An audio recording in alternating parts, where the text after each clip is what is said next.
Hello, Trev here, Happy New Year, almost. I just wanted to share a video on Veganuary.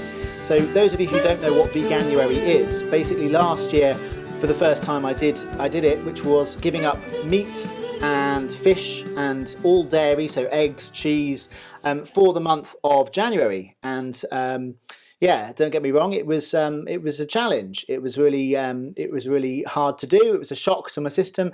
So I wanted to share kind of what I learned from my experience last year and what I'm looking forward to this year. Yeah, my neighbour, bless him, says, "Why are you doing that? Why are you giving up something that you love? Kind of the pandemic is making kind of life rubbish enough as it is," which I can see his point in that. But for me, I guess climate change has always been a massive kind of important thing that I'm passionate about. It's arguably bigger than COVID, really. So this is kind of an opportunity to focus in on that and. Yeah, basically, if we ate less meat and dairy, it kind of reduces the amount of land that we'd need to rear cattle, for example, and the carbon footprint is a lot lower. There's also some research, and some of you might know a lot more than me about this, but if a lot of people, say, for example, reduce their meat intake by half, that would have a kind of a greater impact than a few people being vegan for their entire life, for example. So if this inspires you, I mean, you might think, wow, actually giving up meat and dairy for a whole month is way too much. That's like too difficult, or a bit stupid or crazy or whatever. But you could try, for example, being vegan one day a week, or I don't know, reducing your meat by whatever amount, and just see how that feels. And yeah, it's a nice time to do it. Veganuary's became quite popular.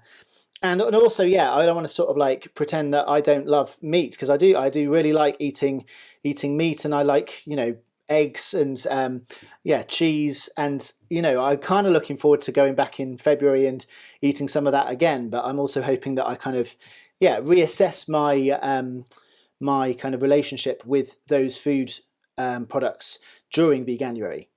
Anyway, so I want to talk about, like, last year I didn't really know much about the different things that a vegan could eat, and I think it's got a lot better. So if we just look at, so I think I've got most of these milks out. Yeah, so this is my flatmate's milk, cow's milk, should we say? But there are loads of milks that you could drink as a vegan. So we've got oat milk.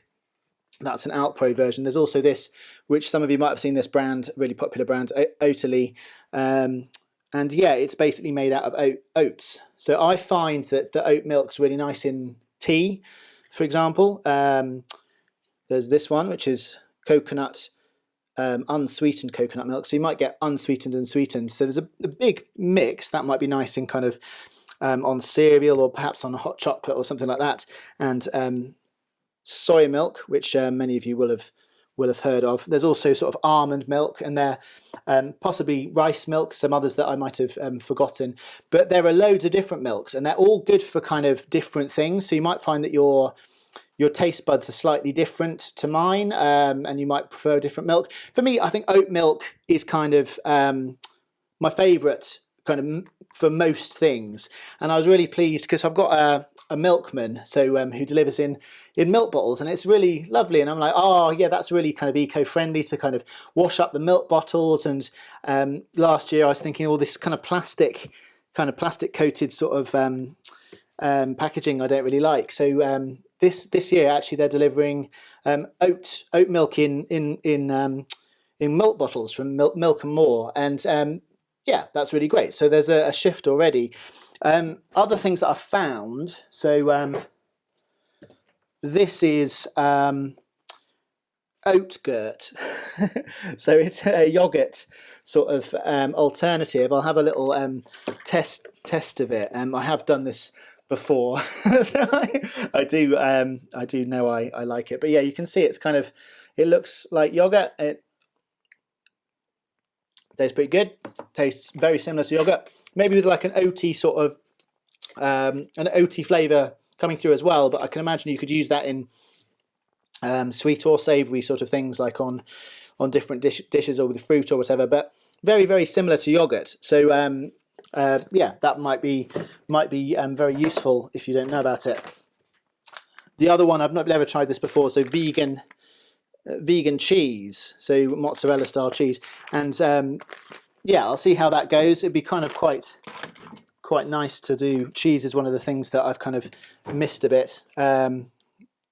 Yeah, this is an alternative dairy-free spread. Although saying that, I mean, I kind of don't really use butter very much at all. So Flora is also dairy-free, but this is an olive spread, and there's another one which was sunflower based. So they're really quite kind of easily accessible. I've got a fun thing to keep me going as well. That's an Alpro chocolate, but that's non-dairy, plant-based, and they're getting better at labeling things as well. So if you are to try and cut out dairy, because obviously people have different sort of illnesses and allergies and stuff, so they have to label it as well. But to get plant-based products is a lot easier than I remember it being. If I've got anything in my freezer, let me just have a look. And yeah, there's all manner of kind of things like this. So this is you see that Linda McCartney vegetarian chorizo and red pepper sausages. So that's kind of like an alternative to a sausage. So if you were kind of like I don't know, if your normal diet was like sausage and chips and baked beans or whatever it is, you could kind of replace the meat elements fairly simply.